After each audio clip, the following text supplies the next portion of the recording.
What's up, you guys? Sean Ross Sapp, managing editor, FightfulMMA.com here. Go over to Fightful MMA, get all of your MMA news. Today, if you like boxing, you like wrestling too, we have Fightful.com that has all three. We have FightfulBoxing.com, FightfulWrestling.com. Doesn't take a rocket scientist to figure those out. It's UFC 239 night, and it is officially Fightful's third birthday. Hey, wish us a happy birthday by smashing that like button.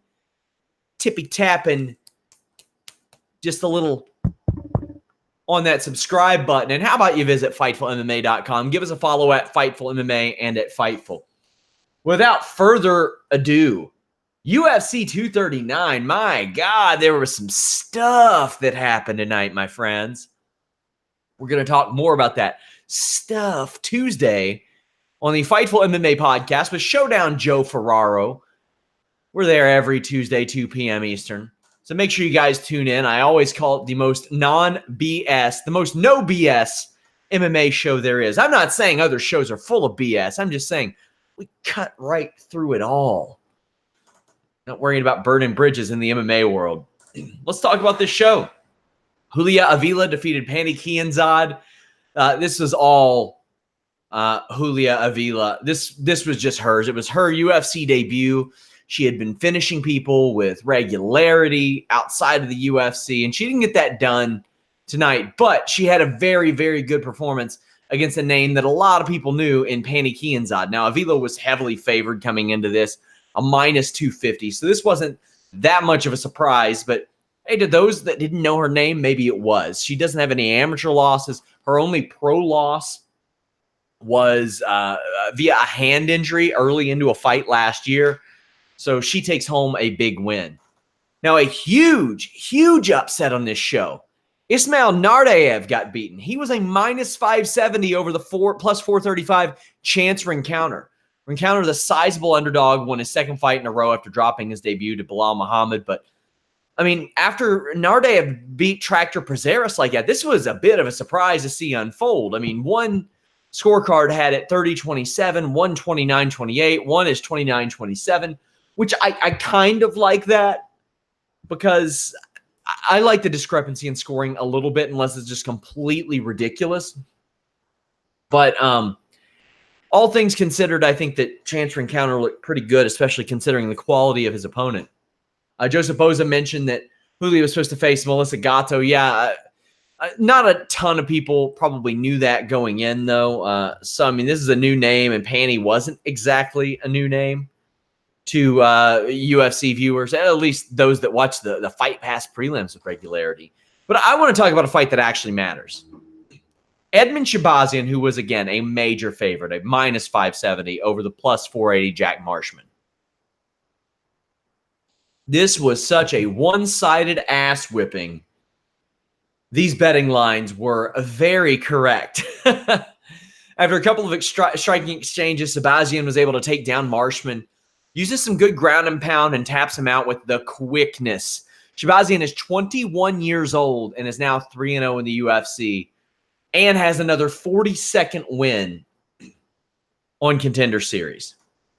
He's someone that really needs to be looked at as a possibly big name for the future, unless certain people kind of mess that up. Somebody says, no super chat, not on this channel for whatever reason. I'll look into that. But, you all can just leave comments here. I'll probably read them. Shabazian looks good, man. And the thing is, you look at this and you wonder, okay, where does he go next after he's won 3 in a row in UFC and he won a fight on Contender Series as well. I don't think you throw him into the fire right yet. He's still very, very young. He's not exactly facing top-notch talent thus far. Jack Marshman, tough dude, loses a lot. Charles Byrd, a guy who's won about 66% of his fights. Darren Stewart's, again, a tough guy who has won some UFC fights. But he's also lost a lot of UFC fights. Let's be real. Charles Byrd, a guy that found success in Dana White's Contender Series and UFC. But nobody that's exactly a world beater right now. And Edmund Shabazian isn't necessarily a world beater right now. I don't want them to rush him. Let's build him up. Let's make things work. Reminder, guys, that some of you may be wondering, hey, Sean, did you cover the New Japan G1 Dallas tonight? No, I didn't. Warren Hayes did. Go check out on the Pro Wrestling channel his review. It's well worth your watch. I was able to check it out while I was watching the UFC shows tonight. Song Yadong stiffens Alejandro Perez. Perez had this great hot streak that had him winning like 6 straight fights until he ran into Stamen, and it'll take something special to put him back into the title picture after this fight. He'd done so well on Tough and early in his UFC career, but this fight and the Stamen one, not hot for him. Yadong cracks Perez, finishes him, but Yadong has won 4 straight fights in the UFC and remains unbeaten there. So Song Yadong, as you look at things, he was another pretty sizable favorite, a minus 225 against an Alejandro Perez, who, as I mentioned, this isn't a scrub we're talking about. This is a very good fighter who Song Yadong just beat the brakes off of. Just put out in pretty quick fashion, first round. So if you're the UFC and you're breaking into that market, you got another 21-year-old Chinese fighter, 4-0 in the UFC. You want to put him on a card there. You want to put him high up on a card there. I want to see him against a top 15 guy. I'm not ready for a top 10 guy like some people are saying because of his age.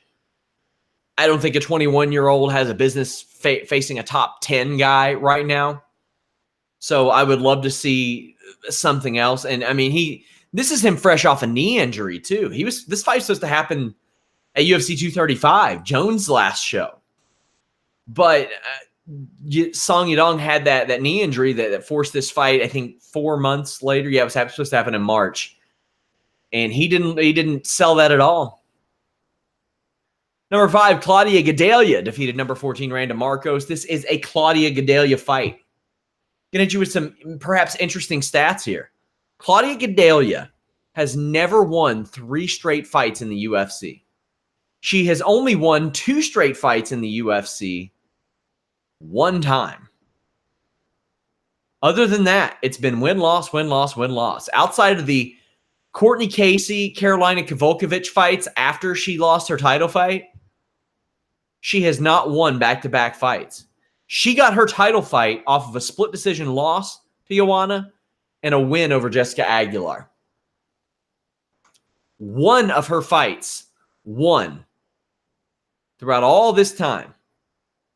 I think it's 10 fights in the UFC has been a finish. She had, I want to say 8 finishes outside the UFC. Gadelha did enough to win this fight. She dominated it. It was what it was. This is Randa Marcos unable to get anything going, but there were no new wrinkles to Claudia Gadelha's game.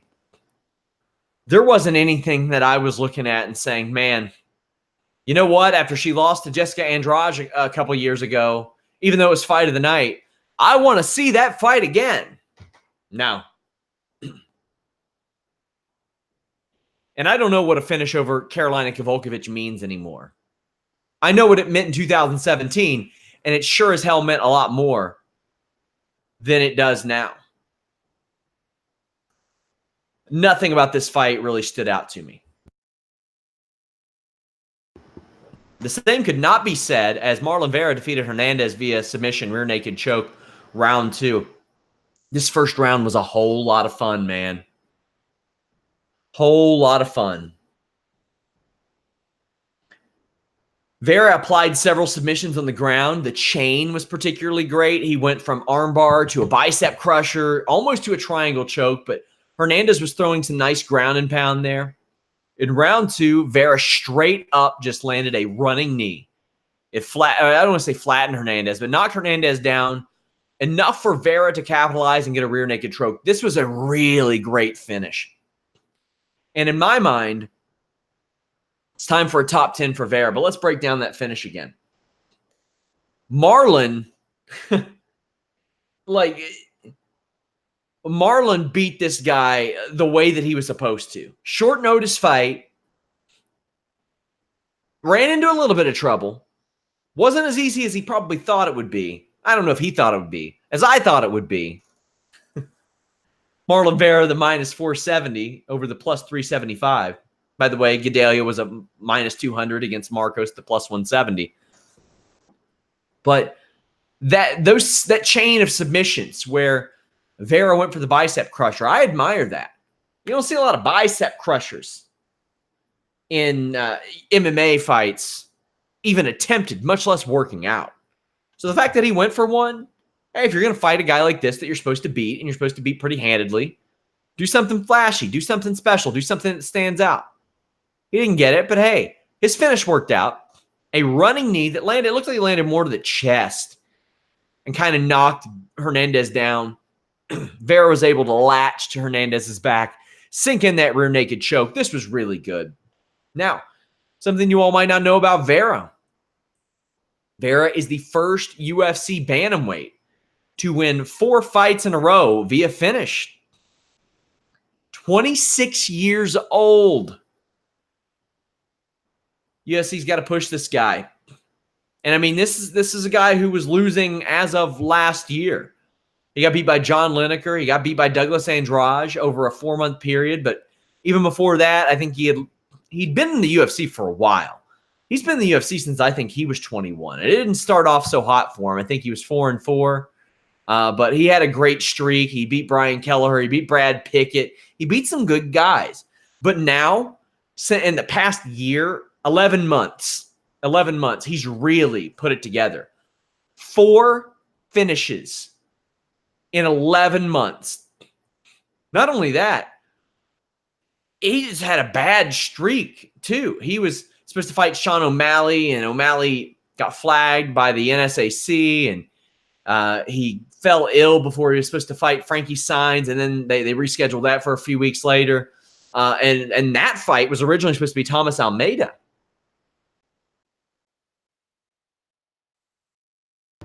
I'm ready to see what goes on with Marlon Vera next, because he has earned a top 15 opponent. He's ready for it. I'm ready for it. By the way, guys, follow along at Fightful MMA on Twitter. We have Jeremy Lambert live tweeting the post-show press conference. So make sure you guys check that out as well. I will be giving you a little rundown towards the end of this show. Arnold Allen beat the brakes off of Gilbert Melendez. So if you say Arnold Allen deserves a top 15 fight, in the UFC's eyes, this is a top 15 fight. Even though Gilbert Melendez had no business being in there without Arnold Allen. And I'm not disrespecting Gilbert Melendez as an athlete. He just, come on. Arnold Allen was 5-0 going into this fight. Gilbert Melendez is now 1-6 in the UFC. 1-6. He hasn't won a fight since 2013. Man, he hasn't fought twice in a year since then. He hadn't fought in almost 2 years. It was 22 months. Now, the best I can say for Melendez is he doesn't get knocked down. He doesn't get knocked out. He doesn't get finished with strikes. He has never been finished via strikes. The only person to even finish him is Anthony Pettis. And that was well before it looked like Melendez was at the end of his leash. Now, I can't pretend like I've got the insight on Gilbert Melendez's contract, but it sure as hell seems like a no-cut contract to me. Because I cannot see the benefit in the UFC setting up this 6-figure earning former champion to get knocked down when he could be over in Bellator doing something else, getting beat up by a Pitbull brother or something. And I respect Melendez as an analyst and as an athlete, but man, Arnold Allen was just piecing him up. But man, Melendez is a tough dude. Arnold Allen needs to be put in there with some of the top names in the featherweight division. That's the way to go. Nothing else. Not another legend. Not some guy on a European show that he's going to knock over. He's 6-0 in the UFC. Melendez's best years weren't even at 145. Has he even won a 145-pound fight? God, I don't think so. Not in this decade. I'm pretty sure his last featherweight wins were in like Shuto. I know he fought there early in his career, but this ain't it. This is not it anymore. No. I'd like to see Arnold Allen against Jeremy Stevens, Calvin Kattar, Korean Zombie, any of those guys. Not Ricardo Lamas. Ricardo Lamas loses too much these days. Big shout out to Joseph Boza for unleashing some nice stats and facts. I do a stats piece for the pay-per-views, so check that out. Michael Chiesa straight up jobbed out Diego Sanchez. I'm worried about Diego Sanchez. Man's an adult. He's an excellent fighter. He did not look like a guy that needed to retire, so I'm not here for that talk. But his behavior leading up to the fight was that of someone who needed to retire. Did Sanchez get beat easily in this fight? Yeah. Is he 37? Yeah. But it was the promos he was cutting. Him having one corner man who didn't have any experience. That was weird. Diego's a smarter guy than this. And he's got a long leash in the UFC. I don't see an end in sight. Unless he loses his neck. He's got 3 more lives, essentially. He's never lost 3 fights in a row. So I think even once he's lost 3 in a row, they'll probably still give him the leash to lose 4 in a row. And if he manages 1 win during that period, I see that resetting his clock and him being able to come right back. I would compare it to Ross Pearson. Guy who would never win 2 fights in a row, lose 2 fights in a row, none of that. But it wasn't until this last streak where he went like 1-6. And then he was like, let's hang it up. Diego doesn't want to hang it up. He feels like he's a young man.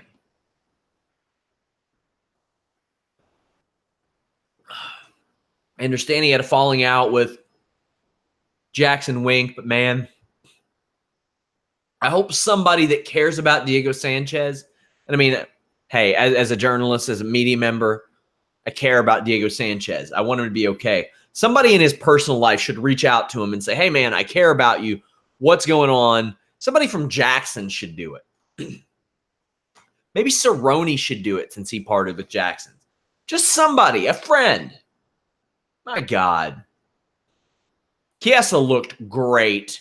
Chiesa looked like a big welterweight. He knew it was stupid to cut to lightweight. There are a lot of fighters that are seeing how stupid it is to cut so much weight, and I love it. Chiesa was able to stop a quick not really stop. Diego Sanchez took him down. But Chiesa had some really great switches and sweeps, and Chiesa applies a rear naked choke and elbowed the hell out of Diego Sanchez. Looked really, really good. Very awesome stuff. Diego almost hit a helicopter sweep at one point, but the rest of the fight pretty much goes the same way. Diego got no help from his corner. This is a bad idea from Diego. He had nice scrambling ability. That's all I'll say for him. Jan Blachowicz, number 6, defeated the former number 3 middleweight, Luke Rockhold. He's been removed from the rankings. KTFO'd. Oh, boy. And this set a streak of them. Luke Rockhold was wearing a shin sleeve, threw some heavy kicks, but Blachowicz was able to score some strikes upon the separation.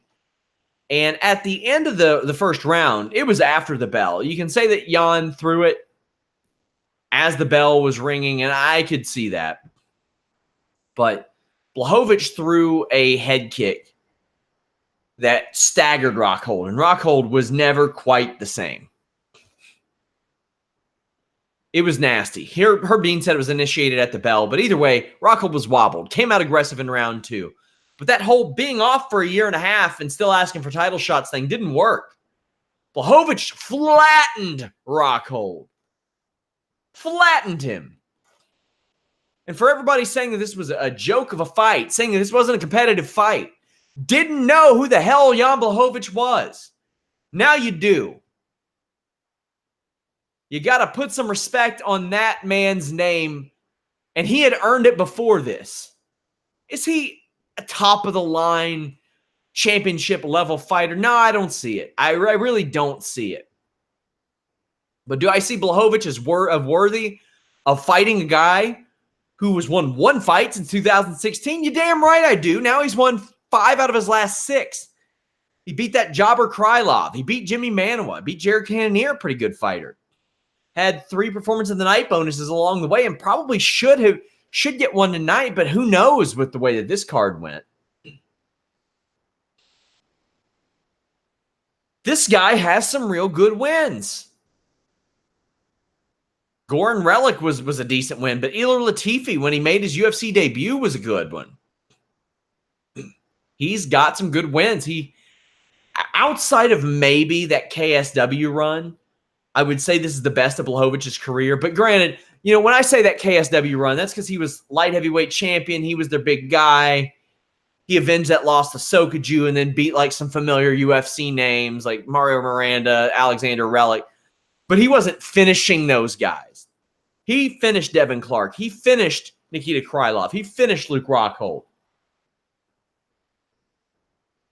Joseph Farley says Jan did get a performance of the night bonus. Vinny Fernando says, what about Jan versus Reyes? I love that. I love that idea. Why not Jan versus Reyes?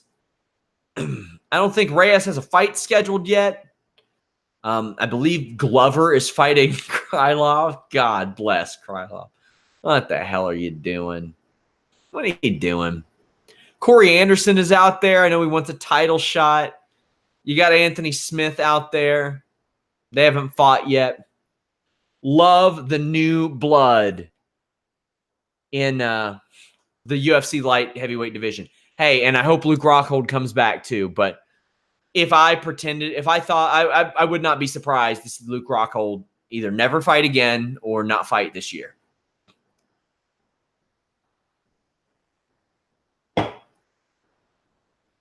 So let's talk about one of the goddamnedest things I have ever seen.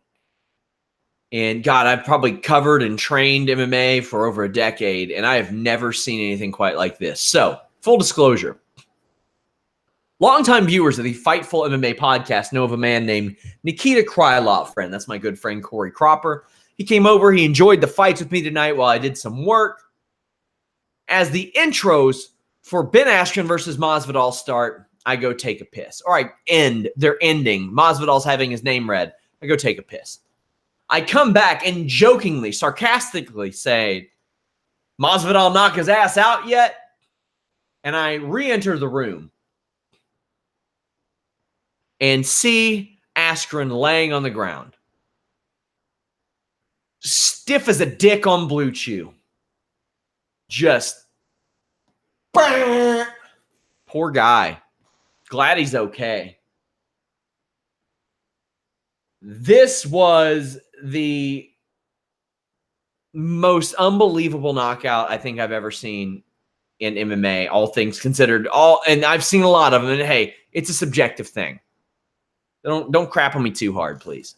Masvidal ran full force across this cage and flying knees Askren. So, pro wrestling fans, you might understand this. Goldberg, Steve Austin dream match. When I was a little 12-year-old, I would play with my action figures and I would have the dream match and I would have Goldberg go for the spear as Austin goes for the Thez press, but Austin's knee would catch Goldberg in the head and knock him out cold.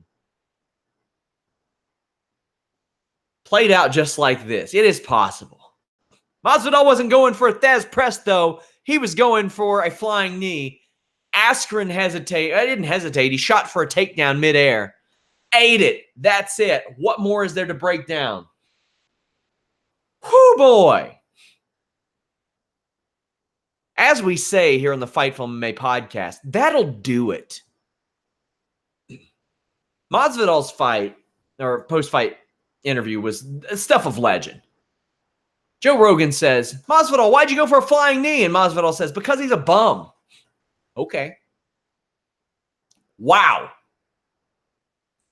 So now I thought that this fight, I thought that the Covington fight against Lawler or whatever. Yeah, I thought that those two were basically like fights to say, okay, whoever impresses gets Kamaru Usman. I'm sorry, Colby. I don't know what Colby Covington could do to be more impressive than this. I don't know what you could do. How could you possibly, short of turning into Scott fucking Summers from the X-Men and shooting lasers from your eyes and cutting Robbie Lawler in half, what can Colby Covington possibly do to impress Dana White more than what Masvidal did here? There's nothing. The title shot's going to Masvidal. Should it?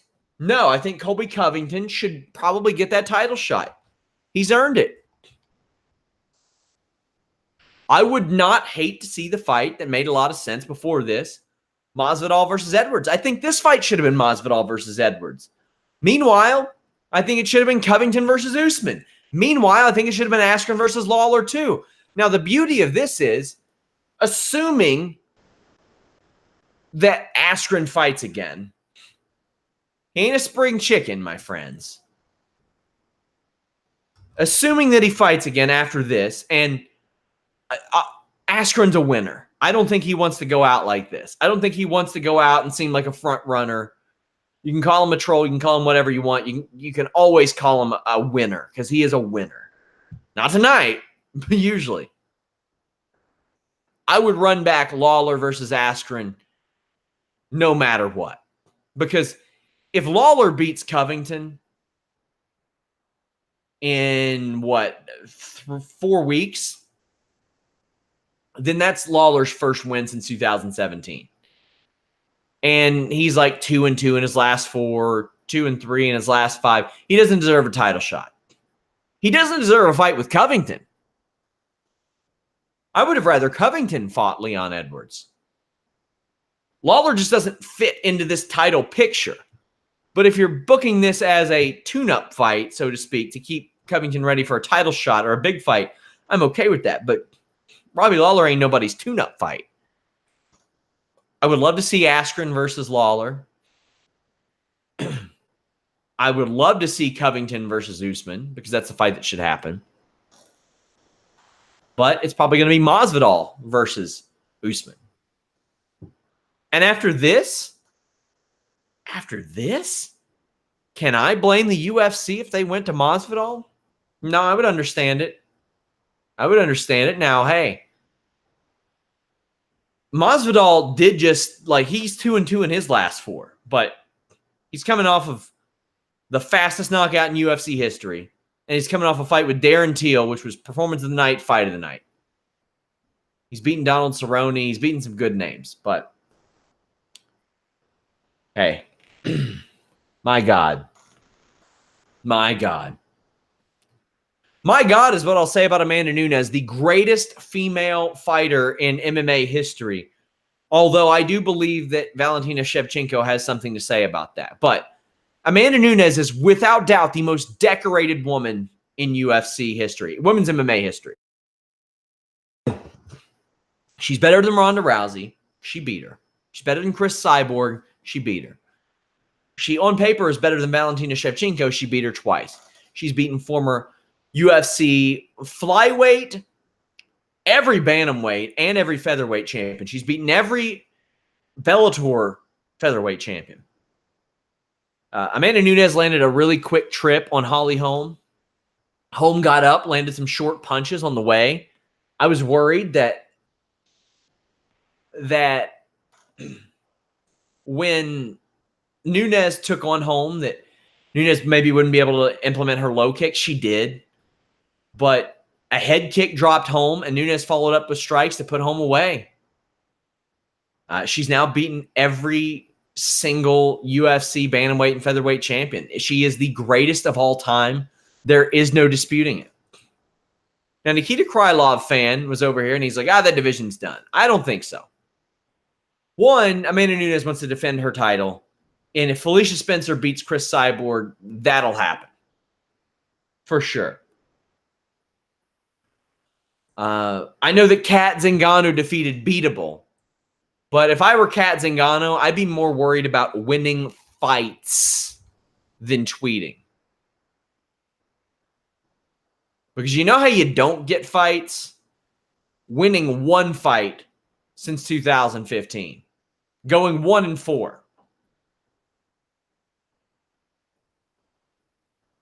Kat Zingano doesn't win fights. She beat Marion Renault. Other than that, she does not win fights. So you can say Amanda Nunes, beatable. Well, yeah, sure. You beat her in 2014. It's been 5 years. 5 years.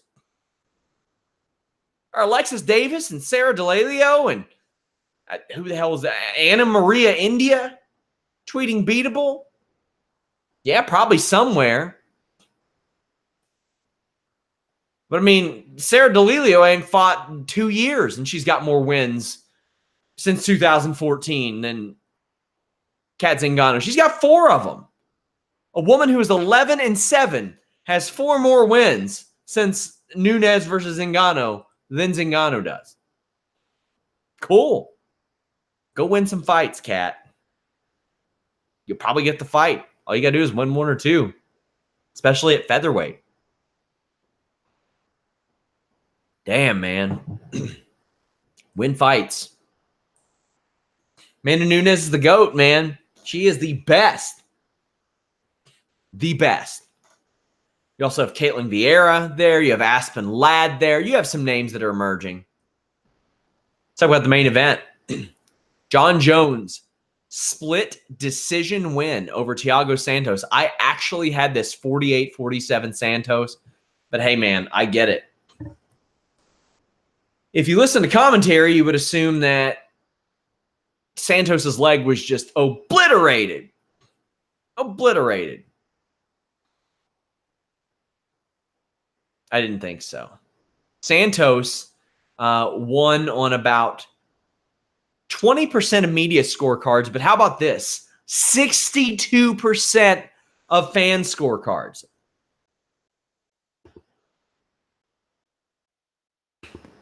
Pardon. I had rounds 1, 2, and 5 going to Santos. Both men found success with kicks early on, but I didn't think that Santos fighting on the outside was a great idea. He met his most of his success with some leg kicks, some inside leg kicks, and when he rushed in and made Jon Jones uncomfortable. And I don't know if you guys have noticed, but that's what you got to do. However, far be it from me to criticize Thiago Santos' game plan because at least statistically, Thiago Santos is the most successful person against Jon Jones ever. He's the first man to win a scorecard off of Jon Jones. Thiago Santos proved that he belonged at UFC 239. Santos did look like he hurt himself. He got wild and aggressive when Jones came in and tried to capitalize, so I like that. And I mean, Santos is a 35-year-old guy.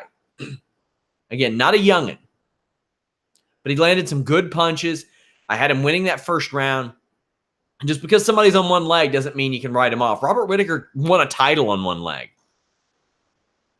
Jones landed a really good body kick that caught Santos at just the right time to take him down to the ground. But it was really curious to me that Jon Jones didn't wrestle at all. Throughout all this, like he had times where he could have just laid, not laid, but really took top control. I thought he did very well. Somebody says, does Santos just kind of have Jon's number? Is he a legit top 5 light heavyweight? I think he's a legit top 5 light heavyweight. Look at who he's beaten. He beat Anthony Smith, even though it was at middleweight. Anthony Smith is a legit light heavyweight. He beat Eric Anders, who is a low-level light heavyweight, but a good one nonetheless.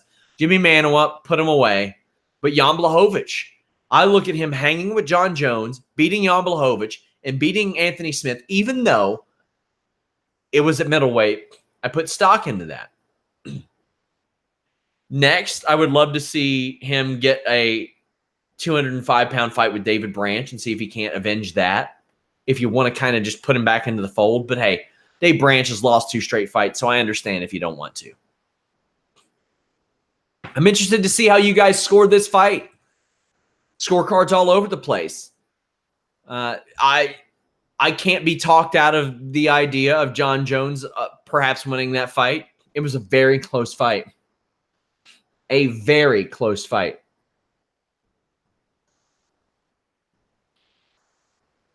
Somebody says he won that title. Sean, if Yoel made weight, he would have got the nod. That is one of the weirdest comments I've ever seen. Somebody making the weight doesn't affect them on the scorecards. Robert Whittaker won that fight. Robert Whittaker beat Yoel Romero twice. I don't know what in the hell you're talking about. No offense, not trying to shit on you or anything. It's just Robert Whittaker won both of those fights and came back in pretty impressive, spectacular fashion to do that. Let's take a look at what's going on in the presser.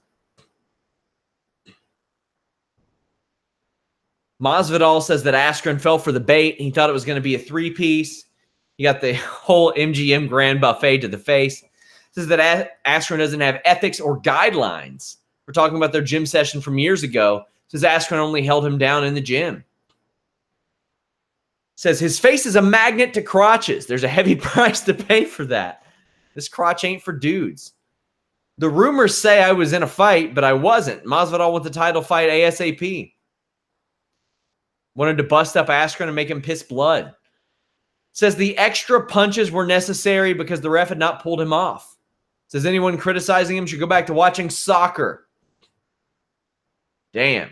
Jan Blachowicz says that his best fight is yet to come, or his biggest win is yet to come, and he scored the fight for John Jones. Damn. That's UFC 239, guys. So this is Fightful's 3rd birthday. Hopefully we get to 30, but man, it's been a hell of a time, guys. I appreciate it. Yeah, Marty, I see what you mean about the Romero-Whittaker second fight. Yeah, I could see that. I thought it was closer to a draw than anything, but yeah, I could see that. I thought you meant the first fight. No, Robert Whittaker beat Yoel Romero that first time. Next week, we have another big UFC show. We have a Bellator show. We will preview that every Tuesday, or we'll preview it this Tuesday, 2 p.m. Eastern, on the Fightful MMA podcast. But we're here every Tuesday, 2 p.m. Eastern. We're talking to Showdown Joe. Also, Nate Diaz, Khabib Nurmagomedov nearly brawled. Did you all see that? Who sits them near each other? Who sits Ali anywhere? Ali's going to stir up shit all the time. My God. My God. Dana White says if you scored it for Santos, you'd never score a fight again. Well, lucky for him, I'm not going to be a judge. But I will keep talking about UFC fights on this channel. Subscribe, like, thumbs up. Thank you guys so much. We're out.